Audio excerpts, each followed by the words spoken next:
No niin, tervetuloa uuden videossoni pariin. Tänään olisi tarkoituksena kuvailla tämmöstä yksinkertaisesta aiheesta lyhyt video, kun Lynxin Rave ohjainrautojen vaihto. Nyt on etumuista vähän löysä, sen takia roikkuu tuolla. Tosiaan nää on päässyt vähän loppuun kulahtamaan nää ohjainraudat. Vaihdellaan ne uusiin, mikäli nuo uudet käy sinne. Sieltä ei muuta kuin mutteria auki.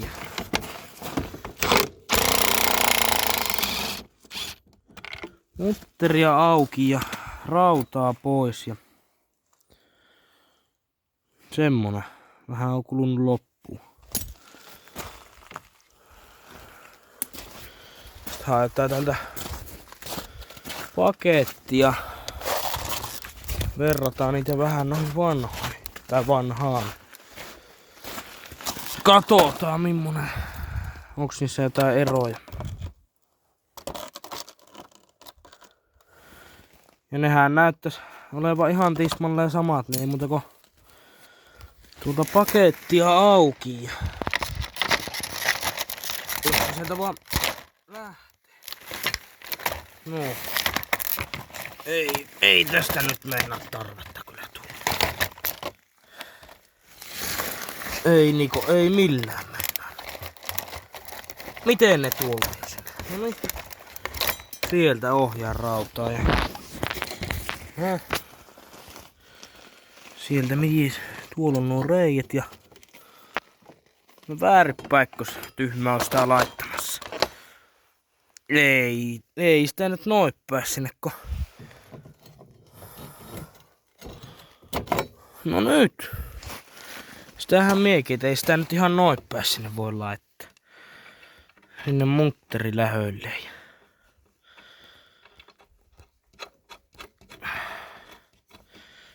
Sitten toinen mutteri lähöilee vielä sinne.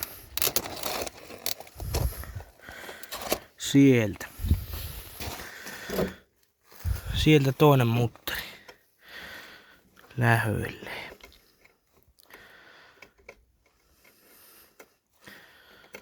Taas lähti. Sitten ei muuta kuin pyssyllä kireille.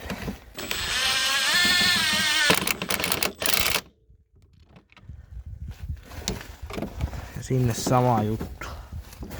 Tää vissiin vähän kääntää tätä sukseen, et se mahtuu. No ei se kyllä yhtään.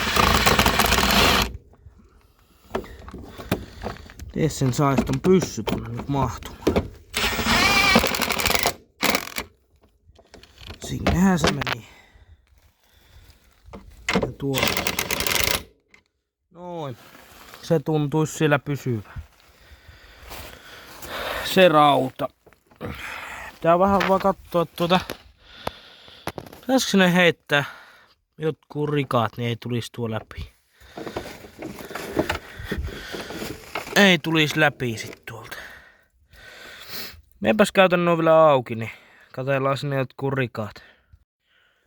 No niin, sinne olisi nyt rikaat saatu, niin laitellaan nuo mutterit sinne nyt takaisin.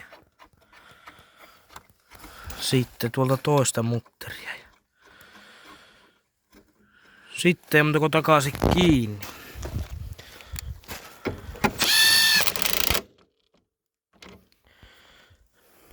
Oho, on poweritkin täysin. Sieltä toista noin. Luulis kestävä. Miepäs käännätä kelka toisinpäin kylelleen, niin jatketaanpa sitten. No niin, nyt olisi tänne toiselle puolelle päästy ja sitten tännekin sama juttu. On mutteria auki ja oho, sehän ampuu. Hyvä, ettei jaloille tullut.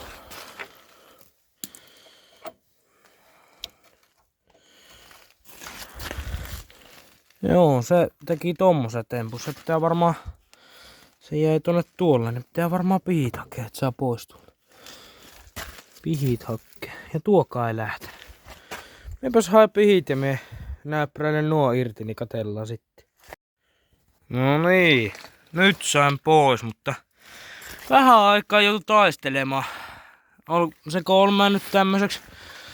Se oli ihan semmonen lyhyt tappi enää, niin piti rälläkällä ajaa poikki. Tässä on toinen puoli, se oli kulunut tuosta keskeltä jo loppuun. Tää oli jo korkea aikakin päivittää nämä ohjaanraudat uusi. Se on nyt kun heittää sinne vaan uudet raudat paikalleen noin ja sitten laittaa ne rikaat sinne ja muistais ne mutteritkin vielä ottaa. Tuolta nuo mutterit ja toista taskusta ottaa nuo rikaat ja noin ja sit heitellä tuo ohjaanrauta sinne takas paikoilleen ja rikka sinne toinen ja sitten mutteri ja toiselle puolelle kanssa. Ja sit pyssyllä vaan kiinni.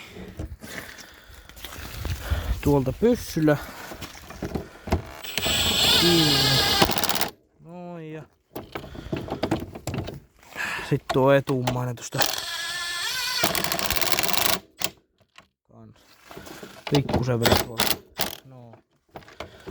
Nythän ne ois vaiheltu. Nythän ne ois sinne vaiheltu. Ja tuli hyvät. Ainakin paremmat ovat nyt kuin nuo vanhat. Ehkä. Toivotaan, että nyt vähän aikaa kestäisi. Mutta ei siinä. Kiitoksia videon kahtelusta. Palaillaan me asiaa.